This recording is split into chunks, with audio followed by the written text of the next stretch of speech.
Rajasthan university से अपने सियासी सफर की शुरुआत करने वाले बेनीवाल के इस सफर की पृष्ठभूमि 1990 में लिखी गई, जब कांग्रेस के हबीबुर रहमान ने मुंडावा विधानसभा सीट पर उनके पिता रामदेव बेनीवाल को चुनाव हरा दिया। रामदेव बेनीवाल इससे पहले यहां लगातार 2 बार चुनाव जीते थे। 1993 की विधानसभा में रामदेव बेनीवाल फिर से चुनाव हारे। रामदेव बेनीवाल का सियासी करियर ढलान पर था, लेकिन इस करियर को फिर सहारा मिलता है राजस्थान यूनिवर्सिटी की राजनीति से। साल 1994 रामदेव बेनीवाल के लगातार 2 चुनाव हारने के 1 साल बाद एक नौजवान जयपुर के महाराजा कॉलेज के बाहर अपने कुछ साथियों के साथ खड़ा था। उनके साथी हर आते जाते छात्र को एक पर्चा थमा रहे थे। इस पर्चे पर लिखा था, हनुमान बेनीवाल फॉर प्रेसिडेंट।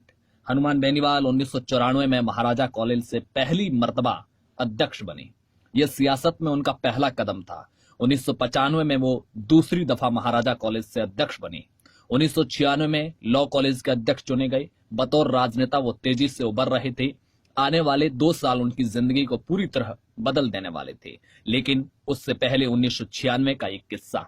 9 अगस्त 1996 की सुबह तक करीबन 4:30 बजे का वक्त, जयपुर के सिंधी कैंप पर बस स्टैंड पर खड़े कुछ छात्र चाय पीते पीते अखबार बांट रहे थे। पहले पन्ने पर खबर लिखी हुई थी, राजस्थान विश्वविद्यालय में बवाल, छात्र संघ अध्यक्ष सहित 1 दर्जन छात्र नेता गिरफ्तार। ये छात्र इस अखबार की एक एक लाइन पढ़ रहे थे और ठहाके लगाकर हंस रहे थे। लेकिन ये लोग कौन थे और अखबार की उस खबर को क्यों हंस रहे थे, ये बाद में बताएंगे। पहले खबर बताते हैं। राजस्थान यूनिवर्सिटी में प्रदेश के हर कोने से छात्र पढ़ने आते थे। जाति के अलावा यहाँ जिलेवार गोलबंदियां भी बनी हुई थी। 1996 का छात्र संघ चुनाव नागौर ग्रुप के पक्ष में रहा था। नागौर के नवाज से आने वाले महेंद्र चौधरी राजस्थान यूनिवर्सिटी के अध्यक्ष बने थे और बरण गांव के रहने वाले हनुमान बेनीवाल लॉ कॉलेज के अध्यक्ष चुने गए थे। जुलाई के अंत में ये लोग छात्र संघ का चुनाव जीते थे और अगस्त के पहले सप्ताह में विधानसभा का मानसून सत्र शुरू हो गया। विपक्ष के कई छात्र संगठनों ने अपनी मांगों को लेकर यूनिवर्सिटी बंद करने का आह्वान किया। राजस्थान यूनिवर्सिटी उस दौर में बंद और हड़तालों के लिए जानी जाती थी।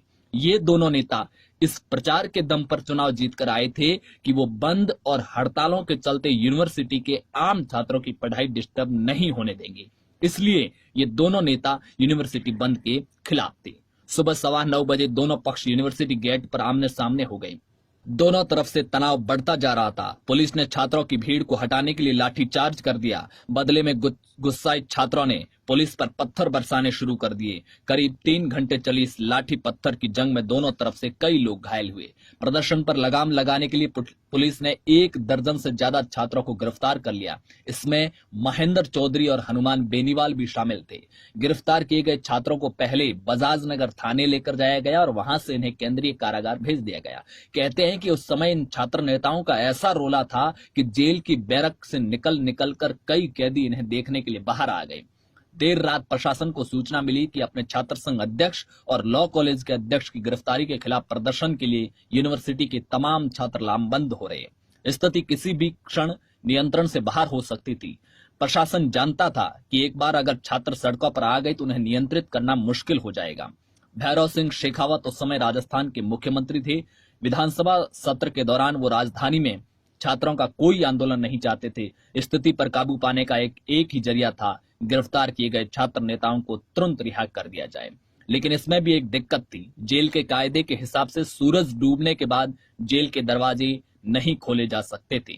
स्थिति की गंभीरता को समझते हुए इस नियम को ताक पर रख दिया और रात को 2 बजे के करीब गिरफ्तार किए गए सभी छात्र नेता छोड़ दिए गए। जब तक ये लोग जेल से छूटकर आए, शहर के अखबार छप चुके थे। सिंधी कैंप पर चाय पीते पीते ये लोग अपनी ही गिरफ्तारी की खबर पढ़ रहे थे। अब आप समझ गए होंगे कि खबर पढ़ने वाले भी हनुमान बेनीवाल ही थे और खबर भी हनुमान बेनीवाल की गिरफ्तारी की थी। 5 सितंबर 1997 एक लड़की ने जेसी बॉस हॉस्टल के कुछ छात्रों पर मामला दर्ज कराया। शिकायत के मुताबिक जेसी बॉस हॉस्टल के एक कमरे में ओम बेनीवाल नाम के एक छात्र की राजस्थान पुलिस में चुने जाने की खुशी में पार्टी चल रही थी और लड़के शराब पी रहे थे और वीसीआर पर ब्लू फिल्म चल रही थी। इन लोगों ने उसे कमरे में बंद किया और विजय दहिया के साथ मिलकर नशे में धुत 9 छात्रों ने उसके साथ बलात्कार किया। जयपुर में हुए इस बलात्कार के बाद जनता का गुस्सा फूट पड़ा। एक महीने पहले ही शिवानी जडेजा नाम की एक स्कूल छात्रा पर तेजाब फेंका जा चुका था। जुलाई के महीने में स्कूल में पढ़ने वाली शालिनी तंवर को अगवा करके रेप की खबरें शहर में अखबार में छाई रही। 2 मामलों से जुड़े आरोपी राजनीतिक घरानों के आते थे। यहां तक कि एक पुलिस अधिकारी भी पीड़िता की यौन शोषण का आरोपी था। ऐसे में पुलिस किसी भी आरोपी को हाथ लगाने से बच रही थी। इससे जनता का गुस्सा बढ़ गया। 8 सितंबर की रोज 100 के करीब छात्र जयपुर के महाराजा कॉलेज के सामने पीड़िता के पक्ष में धरना दे रहे थे। इन प्रदर्शनकारियों ने रास्ते पर जीप खड़ी करके रास्ता जाम कर दिया। लड़के बैनर लेकर खड़े थे। पुलिस की तरफ से रास्ता खुलवाने के लिए लाठीचार्ज शुरू हुआ। आक्रोशित छात्रों ने जवाब में पुलिस पर पथराव शुरू कर दिया। बैनर के डंडे निकालकर कई छात्र पुलिस वालों पर भिड़ गए। जेसी बॉस हॉस्टल कांड के विरोध में हुए इन प्रदर्शन के चलते हनुमान बेनीवाल छात्रों के बीच और ज्यादा लोकप्रिय हुए। 1997 में हुए छात्र संघ के चुनाव में वो दोनों बड़े छात्र संगठनों एनएसयूआई और एबीवीपी का दामन थामने की बजाय निर्दलीय लड़े और बड़े आराम से चुनाव जीत गई। राजस्थान यूनिवर्सिटी में देश की दूसरी यूनिवर्सिटी की तरह ही 12वीं क्लास में मिले प्रतिशत के आधार पर ही एडमिशन होता था। गांव में पढ़ने वाले छात्रों के पास शहरों की तरफ बेहतर संसाधन नहीं होते थे। ऐसे में गांव के स्कूल से पढ़ने वाले छात्रों की जो परसेंटेज कम होते थे और वो मेरिट में मात खा जाते थे। हनुमान बेनीवाल यूनिवर्सिटी चुनाव के दौरान गांव से आने वाले छात्रों के लिए दाखिले के वक्त एडमिशन के वक्त 5% अतिरिक्त अंक की मांग कर रहे थे और चुनाव जीतने के बाद इसी मुद्दे को लेकर हनुमान बेनीवाल ने आंदोलन शुरू कर दिया। सत्ता पक्ष यानी कि उस वक्त भैरव सिंह शेखावत की सरकार थी। 58 विधायकों ने सदन में हनुमान बेनीवाल की गिरफ्तारी की मांग की। नतीजतन उन्हें राजस्थान यूनिवर्सिटी में धरना देते हुए गिरफ्तार कर लिया गया। वो कुल 8 दिन जेल में रहे और बाहर छात्र सरकार के खिलाफ मोर्चा बांधकर बैठे हुए थे। आखिरकार उनकी मांग मान ली गई। 5% बोनस अंक मिलने की वजह से अगले ही साल यानी कि 1998 में आने वाले 8000 ग्रामीण क्षेत्र के अतिरिक्त छात्रों को वहां पर एडमिशन मिल पाया। हनुमान बेनीवाल के पिता रामदेव बेनीवाल 1990 और 1993 का विधानसभा चुनाव हार चुके थे। राजस्थान में वो जिस जनता दल का झंडा ढो रहे थे वो 1991 में चंद्रशेखर की सरकार गिरने के साथ कई टुकड़ों में टूट चुकी थी। इन कठिन समय में उनका साथ दिया भैरव सिंह शेखावत ने। वही भैरव सिंह शेखावत जिनके खिलाफ हनुमान बेनीवाल जयपुर में छात्र आंदोलन का नेतृत्व कर रहे थे। रामदेव बेनीवाल और शेखावत का परिचय जनता पार्टी के समय था। शेखावत के कहने पर ही रामदेव बीजेपी में आ गए। 1998 का विधानसभा चुनाव उनकी सियासत की अग्नि परीक्षा की तरह था। इस चुनाव में हार का मतलब था उनकी सियासी पारी का अंत। रामदेव इस सीट से बीजेपी के प्रत्याशी के तौर पर नामांकन भर चुके थे। 8 दिसंबर 1998 को राजस्थान में विधानसभा के चुनाव होने वाले थे। वोटिंग होने वाली थी। चुनाव के लिए कैंपेन जोर पकड़ रहा था, लेकिन इसी बीच 12 नवंबर को अचानक खबर आई कि दिल का दौरा पड़ने की वजह से रामदेव बेनीवाल का इंतकाल हो गया। ये परिवार और पार्टी दोनों के लिए अप्रत्याशित था। पार्टी के आला लीडर बेनीवाल के घर मातम पुरसी के लिए पहुंचे। वहां यह तय हुआ कि रामदेव बेनीवाल की सियासी विरासत को हनुमान बेनीवाल आगे ले जाएंगे। जरूरी क्रियाक्रम से फुर्सत पाकर हनुमान अपने नामांकन के लिए निर्वाचन अधिकारी के पास पहुंचे, लेकिन वहां जाकर उन्हें पता चला कि किसी भी उम्मीदवार के देहांत होने की स्थिति में हर राजनीतिक दल को 7 दिन के भीतर चुनाव आयोग को सूचना ये भेजनी होती है कि अब उनका नया उम्मीदवार कौन होगा। भारतीय जनता पार्टी की तरफ से यह सूचना भेजने में देरी हो गई और ऐसे में हनुमान बेनीवाल नामांकन अपने पिता की जगह नहीं कर पाए। पिता की मौत के बाद उनकी सियासी विरासत का छीनना उनके लिए दूसरा धक्का था। अब एक और झटका लगने वाला था। हनुमान बेनीवाल मूल रूप से नागौर के बरण गांव के रहने वाले थे। 1959 से ही इस गांव में सरपंचाई उनके परिवार के पास रही है। बरण गांव में एक परंपरा है कि धुलंडी के दिन गांव के सभी लोग ठाकुर जी के मंदिर में इकट्ठा होते हैं। अगर गांव में किसी का झगड़ा चल रहा है तो उसे इसी दिन जाजम पर बैठकर सुलझा लिया जाता है। 10 मार्च 2001 के रोज लोग इसी रवायत के चलते ठाकुर जी के मंदिर में इकट्ठा हुए और इस बार मामला था सामुदायिक सभा भवन को लेकर। सरकार की तरफ से गांव में एक सामुदायिक सभा भवन मिला था जो कि वहां गांव की जमीन पर बनना था, लेकिन गांव में जमीन पंचायत की नहीं होने की वजह से वो सामुदायिक सभा भवन मंदिर की जमीन पर बनेगा। लेकिन यहां पर एक व्यक्ति जो इनका नाम परमाराम था, उन्होंने कहा कि ये जो सभा भवन बन रहा है उसका एक हिस्सा मेरी जमीन पर आ रहा है। इसी को लेकर बातचीत हो रही थी। परमाराम किसी बात को लेकर मानने को तैयार नहीं थे। बातचीत की जगह हाथापाई हो गई। इसी गहमा गहमी में बंदूक निकल गई। हाथापाई के दौरान जमीन पर गिरे परमाराम के कंधे पर पॉइंट ब्लैंक रेंज गोली मार दी गई। उन्होंने मौका वारदात पर ही दम तोड़ दिया। इस मामले में लिखी गई एफआईआर में गांव के सरपंच प्रहलाद बेनीवाल, उनके भाई हनुमान बेनीवाल और नारायण बेनीवाल का नाम शामिल था। प्रहलाद को उसी दिन गांव से गिरफ्तार कर लिया गया। हनुमान बेनीवाल घटना के तीसरे दिन पुलिस गिरफ्त में थे। इस मामले में वो 88 दिन लगातार जेल में रहे। पहले पिता की मौत, फिर नामांकन रद्द होना और उसके बाद में कत्ल का केस। बेनीवाल परिवार के लगभग सभी मर्द इस केस में जेल के अंदर थे। परेशानी की ऐसी कड़ी जो खत्म होने का नाम नहीं ले रही थी। इस कत्ल केस में फंसा परिवार किसी तरह बाहर निकलता उससे पहले एक और ट्रेजेडी हो गई।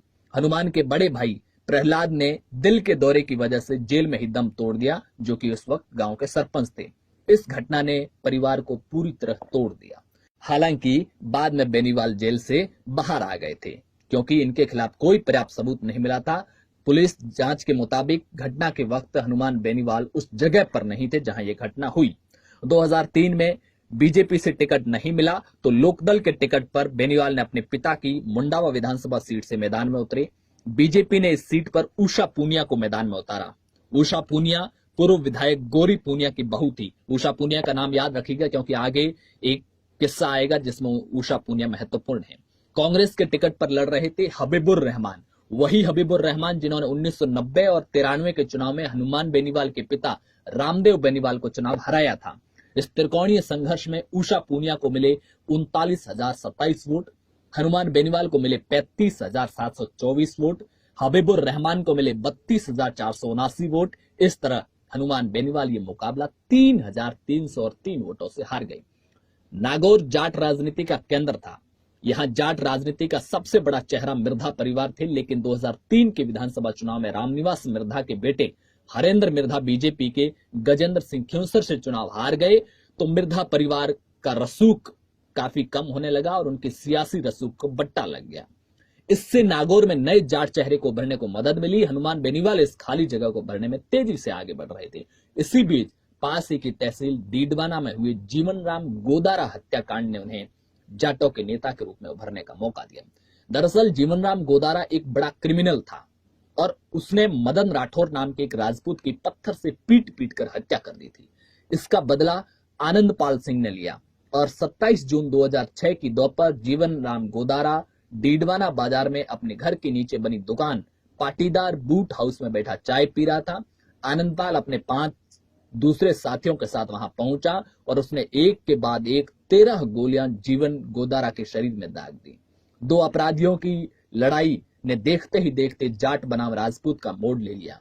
हत्या के कुछ घंटे बाद ही डीडवाना राज्य के दूसरे हिस्सों से कट गया। जीवन राम गोदारा को न्याय दिलाने के नाम पर पूरे आसपास के जिलों से जाट डीडवाना पहुंचने लगे। जीवन राम गोदारा उस समय की मुंडवा विधायक उषा के पति विजय पूनिया का करीबी माना जाता था। यही वजह थी कि वहां के लोकल एमएलए उषा ने उस समय वसुंधरा राज्य सरकार में मंत्री थी और इस वजह से विजय पूनिया गोदारा की मौत के बाद खड़े हुए प्रदर्शन से पूरी तरह दूर रहे। इसके उलट हनुमान बेनीवाल पूरे समय इस आंदोलन में सक्रिय रहे। इसने उन्हें जाट युवाओं के बीच लोकप्रिय होने में काफी मदद की। वो तेजी से युवा जाट नेता के रूप में उभरने लगे। 2008 के परिसीमन के बाद मुंडवा सीट खत्म हो गई और खिंवसर नाम से एक नई सीट बनी। हनुमान बेनीवाल को 2008 के विधानसभा चुनाव में खिंवसर से बीजेपी की टिकट मिल गई।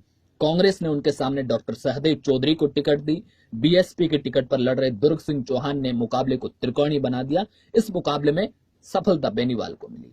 इस चुनाव में हनुमान के खाते में गए 58,602 वोट और नंबर 2 पर रहे दुर्ग सिंह को वोट मिले 34,292। कांग्रेस के सहदेव चौधरी को सिर्फ 17,124 वोट हासिल हुए। माने लंबे संघर्ष के बाद में, यानी कि 1990 में जब हनुमान बेनीवाल के पिता पहली बार हबीबुर रहमान के सामने चुनाव हारे, फिर 93 का हारे, 98 के चुनाव से पहले पिता की मौत हो गई और हनुमान बेनीवाल पर्चा नहीं भर पाए। 2003 में बीजेपी ने टिकट नहीं दिया। यानी कि पिछले करीब 20 सालों बाद में अपने पिता की विरासत को आगे बढ़ाने की ओर बढ़ चुके थे, पर अभी भी आगे बहुत सफर बाकी है। 2013 में हनुमान बेनीवाल निर्दलीय विधायक बने। उसके बाद में 2018 के चुनाव में उन्होंने अपनी नई पार्टी आरएलपी बनाई और वो फिर से विधायक बने और 2019 के लोकसभा चुनाव में उन्होंने एनडीए के साथ गठबंधन किया।